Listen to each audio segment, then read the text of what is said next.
তাহলে এখন আমাদের দেশে কি হয়, ক্ষমতা কেন্দ্রিক একটা রাজনীতি আর ক্ষমতার বাইরে গিয়ে আরেকটা রাজনীতি। তো এই যে একটা অবস্থা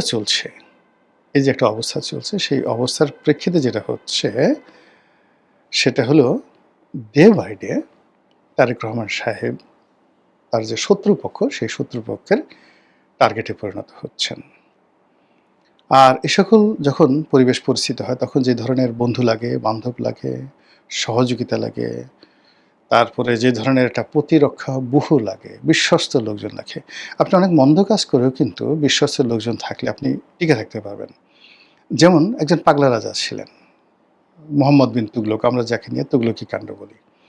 কিন্তু তার অনেকগুলো কোয়ালিফাইড জেনারেল ছিল, অনেকগুলো কোয়ালিফাইড মন্ত্রী ছিল। ফলে একটার পর একটা অর্থনৈতিক বিপর্যয়, যুদ্ধে মানে যুদ্ধ, রাজনৈতিক পরিবর্তন, মানে হাজারো রকম পলিটিক্যাল ফেইলিউরের পরও তার যে মিলিটারি পাওয়ার, তিনি ছিলেন অজেয়। একটা যুদ্ধ তিনি পরাজিত হননি। এবং জীবনের শেষ দিন পর্যন্ত শক্ত হাতে তিনি তার তুগলকি কর্মকাণ্ড চালিয়ে যেতে পেরেছিলেন, মোহাম্মদ বিন তুগলক। আরেকজন নিষ্ঠুর ব্যক্তি ছিলেন আলাউদ্দিন খিলজি। কিন্তু তার মালিক কাফুরের মতো একজন শক্তিশালী সেনাপতি ছিল। এরকম যদি শেখ হাসিনার এরকম শক্তিশালী লোকজন থাকতো, তার কাছে কিন্তু তার সাথে যারা ছিল সবই এরকম দুর্বল, দালাল, ফড়িয়া টাইপের লোকজন ছিল, ভাড় টাইপের লোকজন ছিল, কাউয়া টাইপের, চড়াই টাইপের লোকজন ছিল, ওরকম ছিল না। কিন্তু এই যে যেটা হলো, মানে তার যে পতনটা হলো, সেই পতনের সময় দেখা গেল তার পক্ষে মানে হুঙ্কার দিয়ে দাঁড়ানোর মতো, শহীদ হওয়ার মতো, বা একজন লোক শেখ হাসিনা, বঙ্গবন্ধু, তার পরিবারের জন্য রুখে দাঁড়িয়ে জীবন বিসর্জন করেছে, এরকম সিঙ্গেল ঘটনা 18 কোটি মানুষের মধ্যে ঘটেনি, আগামীতে ঘটবে না। তো এর থেকে আসলে তারেক রহমান সাহেবকে শিক্ষা নিতে হবে। কিন্তু তিনি সেই শিক্ষাটা কতটা নিছেন, নিবেন বা নিতে পারবেন, তার চেয়ে বড় ব্যাপার হলো যে সর্বনাশ শেখ হাসিনার জমানায় ঘটেছিল, যে সর্বনাশ ইউনূসের জমানায় ঘটেছিল, সেই সর্বনাশ সুদে আসলে আরও বড় হয়ে আসছে, আরও বড় হয়ে আসছে। এবং এখানে অপরাধীদেরকে আপনি কোনো অবস্থাতেই বুঝাতে পারছেন না যে অপরাধ কাকে বলে, কত প্রকার এবং কী কী। তারা সেই অপরাধ করেই নিজেদেরকে শ্রেষ্ঠতর বলে মনে করছেন। তো যাই হোক, এখন যেটা হচ্ছে সেটা হলো এই যে জনাব তারেক রহমান সাহেব, তিনি কাজ করে যাচ্ছেন, তার মতো করে কাজ করে যাচ্ছেন, তার মতো স্বাধীনভাবে তিনি ছুটোছুটি করছেন। কখনো চট্টগ্রামে, কখনো গ্রামে, যেখানে সিলেটে, শ্বশুরবাড়ি থেকে শুরু করে সব জায়গাতে তিনি অবাধে যাচ্ছেন। সেনাবাহিনীর প্রশিক্ষণ ক্যাম্পে, গ্রীষ্মকালীন প্রশিক্ষণ ক্যাম্পে ঢুকে যাচ্ছেন, সেনা সদস্যদের সাথে তিনি মিশছেন, তাদের খাবার খাচ্ছেন, সব কিছু করছেন। কিন্তু আপনি দেখবেন যে তিনি যে স্বতঃস্ফূর্তভাবে যেভাবে চলাফেরা করার চেষ্টা করছেন, তার আশেপাশের পাগুলো, তার আশেপাশের হাতগুলো, আশেপাশের মুখগুলো, সেগুলোর অভিব্যক্তি কী? Is it friendly? Is it cooperative? এটা কি বন্ধুত্বসুলভ? এটা কি সহযোগিতামূলক?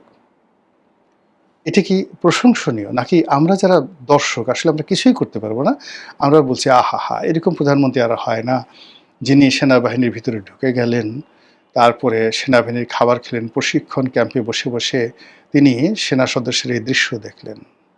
কিন্তু এটা সেনাবাহিনীর লোকজন কেমন মনে করলো, সেটা হলো মূল বিষয়। How they accept it. আমরা তৈরি করলে হবে না। তো ওই বাহিনীর ভিতরে কী অবস্থা আছে সেটা তাকে শতভাগ নিশ্চিত হতে হবে। তিনি খাল কাটতে বিভিন্ন জায়গাতে চলে যাচ্ছেন। এই যে খাল কাটা বা যেকোনো একটা প্রোগ্রামে তিনি উপস্থিত হচ্ছেন, এটা সংশ্লিষ্ট যারা লোকজন আছে তারা কিভাবে নিচ্ছেন? তিনি এসএসএফ এর প্রোটোকল ছাড়া একা একা ঘুরে বেড়াচ্ছেন। জনগণ হাততালি দিচ্ছে। জনগণের হাততালির ২ পয়সার মূল্য নেই। জনগণ সেলফি তুলছে, ওরকম হাজার হাজার সেলফি অনেকের সাথে অনেকে তুলে, কিন্তু ওটার কোনো মূল্য নেই। এখন এসএসএফ যা রাষ্ট্রীয় বাহিনী বা তার যারা নিরাপত্তা রক্ষা দায়িত্বে নিযুক্ত, তারা এই বিষয়টিকে কিভাবে নিচ্ছে? তারা কি মনে করছে তার নিরাপত্তা ওকে আছে? এসএসএফ থেকে শুরু করে পিজিআর থেকে শুরু করে সেনাবাহিনী, পুলিশ বাহিনী, এমনকি তার ব্যক্তিগত সিকিউরিটি গার্ড, তারা কি এই যে প্রধানমন্ত্রীর যে স্বাভাবিক চালচলন, এই স্বাভাবিক চালচলনে খুশি? আমার তো খুশি মনে হচ্ছে না। খোলামেলাই বলছি, আমার কাছে মনে হচ্ছে না যে তার এই সকল কর্মকাণ্ডে যারা দায়িত্বরত আছেন তারা কেউ খুশি। তিনি বিভিন্ন লোককে টেলিফোন করছেন, তাদেরকে ডেকে নিয়ে দাওয়াত খাওয়াচ্ছেন। তারপর যাকে তার ভালো লাগছে তাকে ডেকে নিয়ে তিনি, সেটা বিএনপির হোক, জামাতের হোক, আওয়ামী লীগের হোক, ডাজ নট ম্যাটার। তিনি মনে করছেন যে এই লোকটির সঙ্গে কথা বলা দরকার, তিনি কথা বলছেন। কিন্তু এই লোকগুলো তো তাকে কোনো উপকার করতে পারবে না। আমার সঙ্গে তিনি খুব কথা বললেন, আমার বাসায় দেখা করতে এলেন বা আমাকে দাওয়াত দিলেন, হোয়াটএভার মেবি, এতে তো তার ২ পাশে উপকার হবে না। কোনো উপকার হবে না।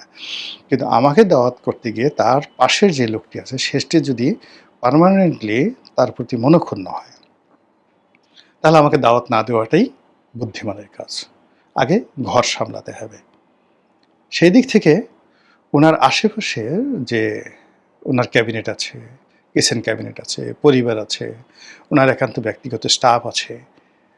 এই জায়গাটাতে যে বন্ধন তৈরি করা দরকার, আমরা বাইরে থেকে যতটুকু দেখছি আমার কাছে মনে হচ্ছে না যে এই বন্ধনটা কোনো পারফেকশন এর দিকে গিয়েছে। বরং আ তার যে কর্মকাণ্ড জনগণ প্রশংসা করছে। কিন্তু এই জনগণের প্রশংসা কোনো কাজে আসবে না। কিন্তু তারা যারা একান্ত আপনজন আছেন তারা যদি বিরক্ত হয় যে, উনি এইভাবে পড়ছেন, আমার তো কোট পড়তে ইচ্ছে করে। তিনি হঠাৎ করে কথা নাই বার্তা নেই এসে এমপিদের গাড়িটা বন্ধ করে দিলেন। নির্বাচন করেছি আমরা। সারা বছর ১৭-১৮ বছর পরিশ্রম করেছি। নির্বাচিত হওয়ার পর একটা প্লট পাবো, একটা গাড়ি পাবো। তা নিয়ে এসে হঠাৎ করে একটা রাজনৈতিক সিদ্ধান্ত নিয়ে ফেললেন। এখন কি হবে? উনার তো ঠিকই ভালো গাড়ি আছে। আমাদের তো ভালো গাড়ি না। একটা ট্যাক্স ফ্রি ভালো গাড়ি আনবো, এই কাজটা উনি বাধা দিয়ে দিলেন। এই যে নেতাকর্মীদের মধ্যে যে ক্ষোভ, এটা প্রশমিত করবেন কিভাবে? রাজনীতি এমন একটা কঠিন বিষয়। অনেক সময় রাজা নিজে তার কর্মচারীকে ঘুষ দিতেন। ঘুষ দিতে বাধ্য হতেন। এটা তোহফা না। ঘুষ দিতে বাধ্য হতেন এবং ঘুষ দিয়ে মানে স্বয়ং রাজা, সম্রাট তার প্রাসাদের কর্মচারীদেরকে ঘুষ দিয়ে তিনি অনেক কর্মকাণ্ড করতেন। এত জটিল অবস্থা। এখানে সব জনপ্রিয় জিনিসই কিন্তু জনপ্রিয় নয়। সব সঠিক জিনিস আসলে শেষ পর্যন্ত সঠিক ফলাফল বয়ে নিয়ে আসে না। তো সেই দিক থেকে যেটি হচ্ছে সেটি হলো যে, এই যে জনাব তারেক রহমান সাহেব এখন যে মাননীয় প্রধানমন্ত্রী, তিনি হয়তো আন্তরিকতা নিয়েই করছেন, হয়তো চিন্তা ভাবনা করেই করছেন, তার বিবেচনায় যেটা ভালো মনে হয় সেটাই করছেন। কিন্তু এটার যে আউটপুট, সেই আউটপুটে আশেপাশের লোকের মধ্যে নানা রকম প্রতিক্রিয়া তৈরি হয়েছে। তার নিরাপত্তা নিয়ে অনেকেই চিন্তিত।